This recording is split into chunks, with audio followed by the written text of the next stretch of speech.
Esto es Overflow, tu fuente diaria de tecnología.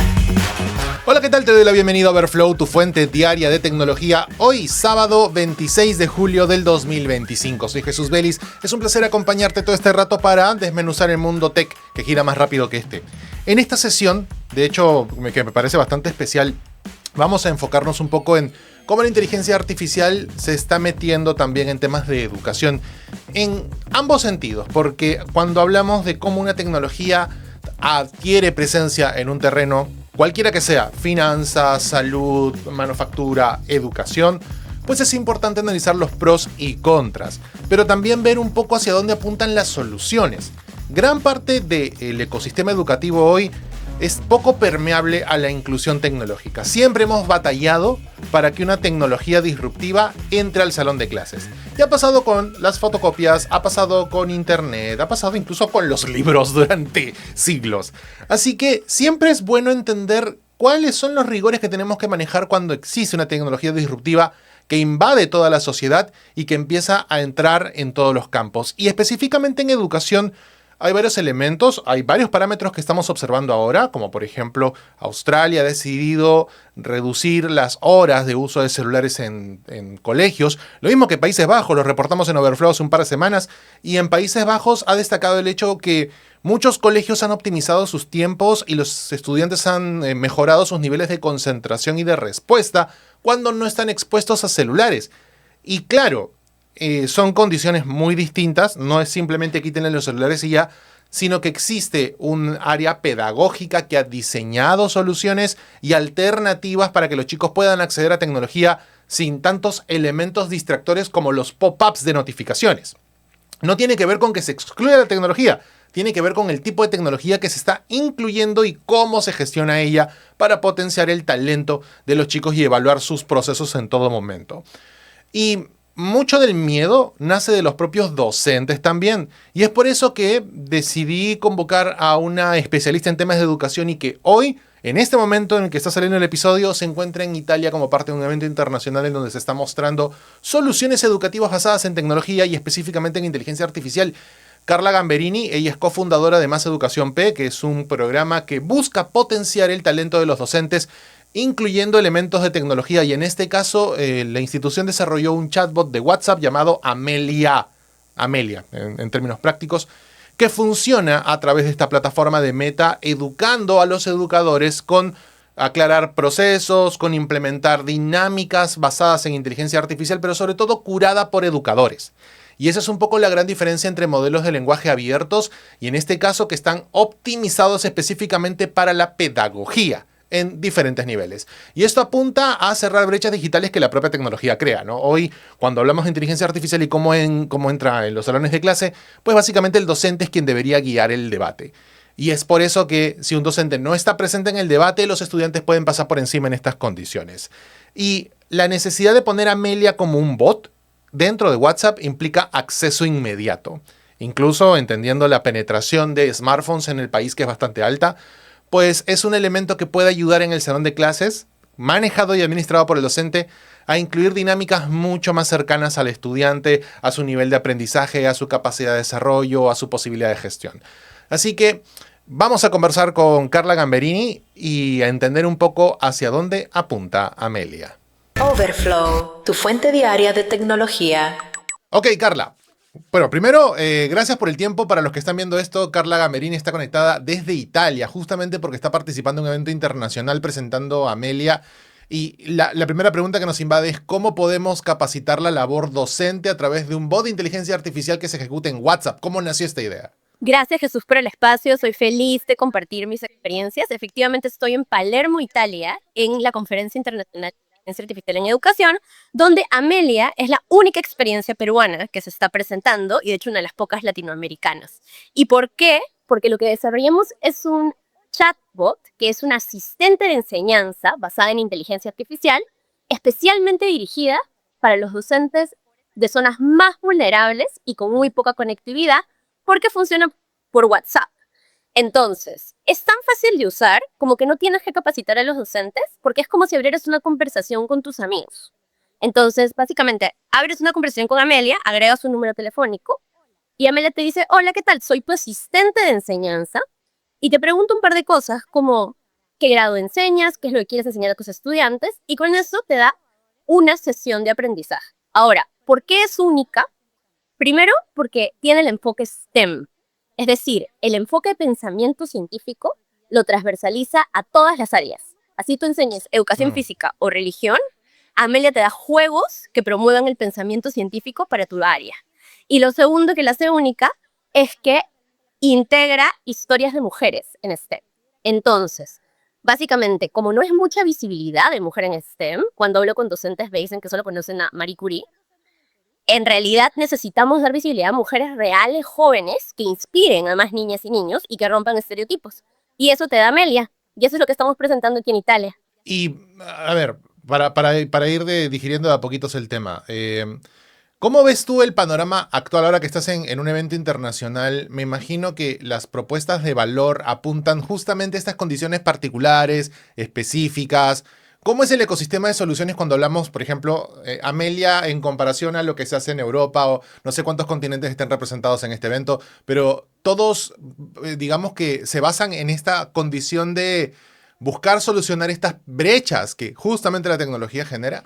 Sí, a ver, hay varias realidades. Tenemos 63 países aproximadamente en este evento, justo nos viene Wow. el dato. De Latinoamérica solo estamos dos presentando, Brasil y Perú, y hay un póster de Uruguay. Eso es todo.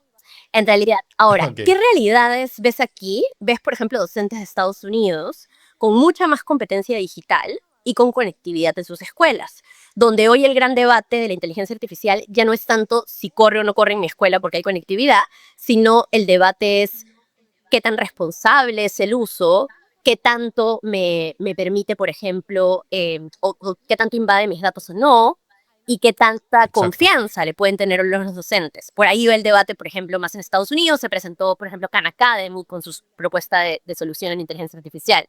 Pero también tienes un debate muy fuerte en Europa, que son las políticas para normar la inteligencia artificial a nivel de escuelas y a nivel de gobiernos, ¿no? Entonces, la inteligencia artificial va más rápido que cualquier política, que cualquier escuela, que cualquier docente, que cualquier estudiante. Entonces, ¿cómo podemos nosotros agarrar ese carro e ir así de rápido para adaptarla a la educación? Entonces, hoy ves cosas increíbles como, por ejemplo, un aplicativo para quienes estudian enfermería y que simula una farmacia donde los clientes piden cosas y el app les enseña a estos futuros enfermeros a cómo responder, por ejemplo, y ves cosas increíbles como un app que le enseña a personas ciegas a poder movilizarse mejor en sus espacios reconociéndolo con una app de inteligencia artificial, así como también ves discusiones súper técnicas de qué LLM usar, en qué caso y cuál, digamos, digiere mejor la información de sonido y cuál, etcétera. Entonces,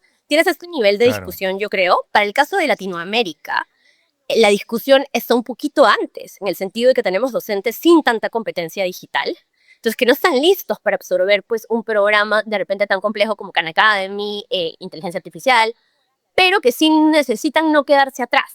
Y es por eso que tienen soluciones como las nuestras con Amelia. Otra muy buena es una de Brasil que se llama AI Unplugged, que es AI desconectada, por decirlo así. Igual está conectada, pero Ujú. usa recursos mínimos, igual que la nuestra. Claro, lo que pasa es que me resulta todavía fascinante en el contexto en el que vivimos, en donde hay mucha resistencia a implementar inteligencia artificial en las aulas, y creo que esa resistencia no nace del estudiante, nace del docente muchas veces, porque siente que es una herramienta que le podría jugar en contra. Tenemos este tótem pensado de que la educación es vertical y que yo soy la persona que guía la discusión y que los chicos vienen a aprender y yo soy el responsable de guiar verticalmente el proceso. Y no, o sea, el tema está en algún punto tenemos que hablar de esto abiertamente, como se habló de la fotocopia, como se habló de la internet, como se habló de tecnología que se fue añadiendo como parte de los recursos académicos que un estudiante tiene. ¿Cuál es la mayor resistencia que tú encuentras cuando hablas con docentes acerca de este tema? ¿Sientes que es más un miedo infundado o es realmente una condición de resistencia bien basada, bien fundamentada? ¿Cómo lo ves tú? En el Perú, y particularmente yo he trabajado en zonas semi-urbanas y rurales, por ejemplo en Cajamarca, en varios colegios públicos, yo veo dos elementos claros en el docente. Uno es el miedo, y es un miedo basado en mitos. este mito de la inteligencia artificial me va a quitar el trabajo. Esto me ha salido en las escuelas mucho, y no solamente en Perú, ahora veo que en varios países ha salido también. Y ahí la respuesta Sí, claro. es más, digo, basada en un mito porque no se han acercado a la inteligencia artificial como una herramienta útil, sino que de frente le han puesto un bloqueo. Entonces ahí, por ejemplo, en nuestro taller de inteligencia artificial que hacemos con docentes en el marco de Amelia, nosotros trabajamos la idea de la inteligencia artificial te hace más humano, porque justamente te ahorra el tiempo en hacer todo eso mecánico y te deja a ti como docente acompañar a los estudiantes en lo más humano. Y en ese sentido no te va a reemplazar. Ahora, si eres un docente mecánico, pues sí, probablemente te vaya a reemplazar. Entonces, por eso necesitamos que los docentes hoy dejen de ser mecánicos, es decir, dejen de simplemente enfocarse en hacer pruebas y corregirlas, y se enfoquen en formar lo más humano, que es el pensamiento crítico, que es la resiliencia, etcétera. Entonces, en ese sentido, la inteligencia artificial les ayuda. Ahora, la segunda cosa importante que veo es que mucha inteligencia artificial también genera ese miedo porque no está diseñada para docentes. Porque de pronto es un chat GPT que tienes que saber cómo preguntarle o que tienes que entenderlo y que es bien complejo. Entonces, y no solo el chat GPT, varios aplicativos, ¿no? Los de diseño de imágenes, etcétera. Entonces, si no está diseñada para docentes, obviamente me va a generar rechazo. Y ahí la respuesta entonces ya no está tanto en el docente, sino está en la industria que genera la inteligencia artificial. Entonces, por eso es que, por ejemplo, nosotros decidimos diseñar una Amelia hecha para docentes, para que el docente no tenga que estar adaptándose a ella, sino que la asistente realmente lo asista. O sea, realmente le haga la vida más rápida, más fácil y hable su propio lenguaje. Ahora, para llegar a esa inteligencia artificial, pues tienes que trabajar el diseño con docentes. Entonces, validar la forma como le va a hablar, el tipo de preguntas que le va a hacer y hacerle la vida más fácil. Y en este congreso estoy viendo mucho eso, que la orientación para que funcione en educación y finalmente crezcan los aprendizajes, que es lo que necesitamos, tienes que diseñarla pensando en el usuario, que es el docente. Claro. Lo que pasa es que eso también cambia varios paradigmas, ¿no? Que van en toda la línea de proceso.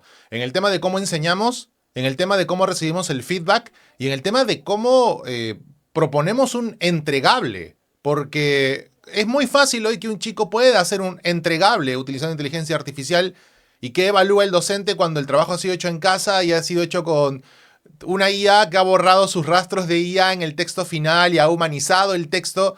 Me imagino que esto va a cambiar mucho el tema de cómo evaluamos procesos dentro del aula, ¿no? Que ya va a ser un aula invertida a la fuerza, casi. Claro, ahí cambiaría lo que evalúas finalmente. O sea, en educación nosotros no debemos solo fijarnos en la foto final, es decir, solamente no en ese producto de ensayo que me van a entregar o en esa nota final, sino justamente lo que tienes que empezar a evaluar, y por eso obviamente hay que diseñar nuevos criterios de evaluación y un sistema más flexible, es el proceso mismo de construcción. Entonces, si finalmente ese estudiante que tú describes ha podido usar una IA para escribir, una IA para humanizar, de repente una IA para hacer imágenes, y le ha puesto su pensamiento crítico a eso, pues es una adopción bastante creativa, bastante brillante de IA que también tiene un proceso de aprendizaje propio y que no está mal. Pero entonces, como docente, hay que aprender a incorporar eso a tu, finalmente, evaluación. Y esto no recae solo en los docentes, ¿no? Recae en el sistema educativo. Es decir, necesitas un colegio que entienda que la integración de IA puede ser positiva, pero que también sepa limitarla de manera responsable y crítica. Por ejemplo, ¿qué veo aquí mucho? Veo docentes presentando cómo usan la IA para fomentar que hayan errores y con eso potenciar el pensamiento crítico de los chicos. Entonces, un docente de matemática que usa la IA para presentar problemas mal hechos, súper mal hechos, y que los chicos, justamente su chamba sea desmentir a la IA. Y ahí tomar un rol de agente crítico real de la IA. Y luego les invita, ya digamos en un nivel más avanzado, a desarrollar herramientas que con IA puedan mejorar este entrenamiento mismo de la IA. Entonces, me parece como fabuloso si llegamos a eso. Pero definitivamente hay que repensar qué estamos formando y qué estamos evaluando. Creo que la IA no es necesariamente positiva ni necesariamente negativa. Hay que saber para qué funciona y para qué no funciona. Entonces, no va a reemplazar al docente, no sé, en formar competencias socioemocionales, de ninguna manera. Pero sí va a ahorrarle tiempo planificando. Entonces, en eso sí funciona. Claro. El tema también de que para una IA pueda hacer una guía mucho más completa es que tiene que tener acceso a información y que tiene que añadir grandes cantidades de datos a esta capacitación. Hoy el presidente Donald Trump mencionaba de que está viendo la manera de que los derechos de autor de cultura en los Estados Unidos no sean un impedimento para las empresas de tecnología por el alto costo del copyright. Se está abriendo un debate enorme acerca del tema ahora y es un asunto preocupante porque hay una empresa privada que ha invertido millones de dólares en el desarrollo de sus propios recursos intelectuales y el presidente Trump llega y dice, no, para la IA no importa, hay que meter eso y no te vamos a pagar nada. O sea, ya comienza también a ver estos elementos en donde sí se necesita que una IA acceda a información para educar mejor al estudiante, pero también con ciertas restricciones como la literatura, por ejemplo, en donde se le tiene que pagar un canon o tiene que haber un pago de compensación a un escritor por haber hecho ese libro. Es ahí en donde también entramos en estas dudas, ¿no? La IA va a empezar a forzar seguramente la inclusión educativa de manera más intensa, buscando la excelencia educativa de los países, Estados Unidos frente a China, por ejemplo, es un gran cuadro. Pero ¿de qué otra manera podríamos empezar a ver a la inteligencia artificial como una aliada en educación cuando hoy el acceso, la infraestructura siguen siendo un impedimento, casi como un hándicap de la educación? ¿Cómo empujar a la IA como una gran aliada cuando hoy la infraestructura no nos ayuda mucho? Claro, en nuestra región esa es la barrera. Digamos, creo que en nuestra región no estamos en la discusión todavía de derechos y autor de eso, porque estamos en la primera barrera, que es tengo colegios sin conectividad y colegios sin equipos, ¿no? Entonces, yo creo que la discusión está ahí. Y creo que es bien importante ver una IA a la IA, como aliada en el proceso en dos niveles, ¿no? Uno, podemos llevar la IA de manera más equitativa sin pensar en necesidad de amplio equipamiento. El celular, con datos móviles que sí llegan a muchísimos docentes del Perú, me atrevería a decir a más del 99% de docentes del Perú usa un celular con datos móviles, donde no llega otro tipo de conectividad incluso. A través de eso sí podríamos empezar a llevar aplicativos de IA. Pero entonces hay que preocuparse por fortalecer a esos docentes y por darles por lo menos el recurso de un móvil con datos para poder llevar la IA. Ahora, estamos en el momento en que necesitamos llevarla de manera responsable. O sea, tampoco se trata de que digan, ya, este aplicativo va a funcionar sin tener evidencia real y la IA es tan rápida que es difícil levantar esa evidencia a tiempo, pero sí hay ciertos aplicativos que ya tienen evidencia. Sí que se podría empezar por esos, pensar en llevarlo con los recursos que existen, lo cual no quiere decir que no necesitemos grandes proyectos de conectividad para el país. Por supuesto que los necesitamos, pero no podemos esperar a que eso suceda y hacer que las generaciones de ahora se queden atrás. Entonces deberíamos empezar a actuar con los recursos que tenemos. Por ejemplo, en Brasil hay una experiencia linda de una IA que predice el riesgo escolar. Es decir, bajo una serie de cantidad de datos que los colegios le presentan, te va a decir qué alumnos y alumnas están más en riesgo de salir de la escuela, que hoy en nuestras secundarias es un problema también. Entonces ahí tendrías una IA que sí podría funcionar a nivel de sistema educativo y que te daría data muy importante para luego ponerle fuerza al docente de esa escuela. Ahí tienes un ejemplo claro. Otro ejemplo, y no es porque sea mía, es Amelia, porque la puedo llevar a través de un WhatsApp a cualquier docente del Perú y ya lo estoy fortaleciendo en paralelo que hago pues, los grandes proyectos de conectividad y los grandes proyectos de equipamiento, ¿no? No necesitamos el mega laboratorio para poder hacer que el docente se fortalezca. Por eso yo siempre digo, cuando se invierte en educación y cuando se piensa en educación, hay que pensar en resolverle las cosas a la persona, no en la mejor infraestructura, sino en cuál es la mejor manera de resolverle las cosas al docente para que fortalezca los aprendizajes. Entonces creo que esas experiencias son las que tenemos que empezar a integrar. Y por supuesto que hay que también integrar al currículo una reflexión sobre la IA de manera responsable y crítica, ¿no? Porque tampoco se trata de meter la IA y dejar que la gente pues trate de sobrevivir en ese mundo, sino que hay que formar el proceso. Bueno, ya para terminar también, seguramente cuando se empiece a implementar a mayor escala el tema de inteligencia artificial, ¿sabes cómo en el Congreso suele haber debates respecto a la inclusión de cierto tipo de información en los libros? O cómo se menciona la historia reciente del Perú y la manera tan difícil de entender los problemas con el terrorismo y los grupos paramilitares. En fin, situaciones siempre dolorosas para un país. ¿Cómo hacemos que una IA, no caiga en este entredicho de una IA roja, una IA facha o cosas de ese tipo? Porque por lo general siempre le echamos la culpa a la herramienta, ¿no? Lo hemos hecho con los libros, lo hemos hecho con un montón de cosas. Entonces, ¿cómo dejar claro desde ahora, desde al abrir la caja, de que esto es inocuo, de que esto está trabajado sin sesgo y es básicamente el entorno el que nos habilita la temática. A ver, aquí es bien importante saber de que la IA es el recojo de datos, pensamos en un LLM, por ejemplo, es el recojo de datos de todo lo que hay en Internet. Y esos datos ya vienen con sesgo. O sea, hay que ser Por claros en supuesto. eso, ¿no? Entonces, sí va a haber datos que vengan sesgados con posiciones políticas. Entonces, justamente por eso ahí no se puede dejar pues que la IA construya un libro para educación secundaria, tercero de media sola, sino que lo que se tiene que hacer es usar la IA, no sé, por ejemplo, para facilitar el procesamiento de textos, pero seguir teniendo especialistas en pensamiento crítico, especialistas curriculares del Ministerio de Educación trabajando el texto, usando la IA como herramienta. La IA es una herramienta que te facilita las cosas. Entonces, y obviamente también tocaría, ya si hablamos de tomadoras de decisiones de nuestro país, tocaría formarnos muchísimo en cómo funciona el ecosistema de tecnología en educación.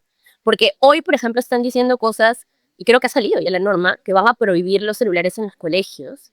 Y, Sí. ok, entiendo hasta qué punto eso es válido, pero también tienen que ponerse en los casos de contexto en los cuales, como lo decía antes, el celular es la única herramienta para tener conectividad en ese colegio. Entonces, ¿cómo yo puedo prohibir tu único recurso que te sirve para aprender? Porque como Estado no te proveo de otro recurso. Entonces, es bien importante ahí que cuando hagan normativa, tengan mucha información detrás, mucha evidencia detrás, y por eso se puede hacer una normativa que funcione para el aprendizaje, lo que temo que no siempre pasa. Entonces, yo sí creo que ahí Sí. toca mucho llamar a especialistas para construir este tipo de normativa. Y en realidad, y asistir a este tipo de cosas, donde hay especialistas del mundo entero enseñando y compartiendo y teniendo las mismas dudas que tú y yo tenemos, pero Sí, teniendo claro. evidencia para resolverlas. Entonces sí toca entrenarlos bastante más para meter estos temas. Y yo temo Sí. también que toca contextualizar. Es decir, una norma yo sé que es nacional, pero tienes que ponerte a pensar que no todos viven la realidad, no sé, que se vive en Lima, ¿no? Es bien importante. Sí, claro. De hecho, cifras como la de Países Bajos que han dicho que el rendimiento y la concentración académica han mejorado consistentemente desde que no hay celulares en el salón. Te puede llevar a pensar en estas situaciones, pero ¿qué estás dejando de lado también? Sobre todo en un país que tiene accesos alternativos a data y, o sea, y a recursos tecnológicos para aprender. O sea, de eso se trata, de hablar del tema. Por eso es importante, pues, Carla, que hagamos un episodio específicamente de eso, de la inclusión tecnológica en los salones de clase y hasta qué punto no es que esté bien o es que esté mal, hasta qué punto es riguroso que lo hablemos para saber hasta qué punto implementarlo. Y eso se trata. Exactamente, ¿no? Yo feliz de extender esta conversación. Creo que hay especialistas en el país, incluso ahora hay colecciones con especialistas del mundo que podríamos invitar, porque es necesario tener esta mirada. Entonces sí, no, de todas maneras, en verdad siempre un gusto hablarlo y ponerlo sobre la mesa para justamente normar con algún tipo de contexto y finalmente pensando en quienes importan, que son los docentes y los estudiantes. Overflow. Pues bien, ahí estuvimos conversando con Carla Gamberini de Más Educación P sobre este proyecto fantástico y sobre todo porque es parte un poco de la dinámica de nuestros tiempos.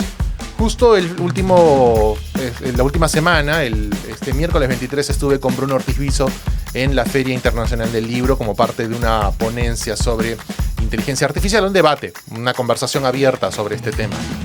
Y siempre hay miedos asociados al tema de la inclusión de inteligencia artificial, pero mucho tiene que ver con lo técnico y poco con lo pedagógico, y es un elemento que destacamos en la conversación. Así que tenemos que entender que hay soluciones que tenemos que aprender a desarrollar nosotros con nuestros propios recursos. Y hoy la tecnología nos permite eso, llegar a niveles de fácil entendimiento, de fácil adopción y de fácil desarrollo para diseñar soluciones hechas a medida con nuestros propios procesos y nuestra propia idiosincrasia.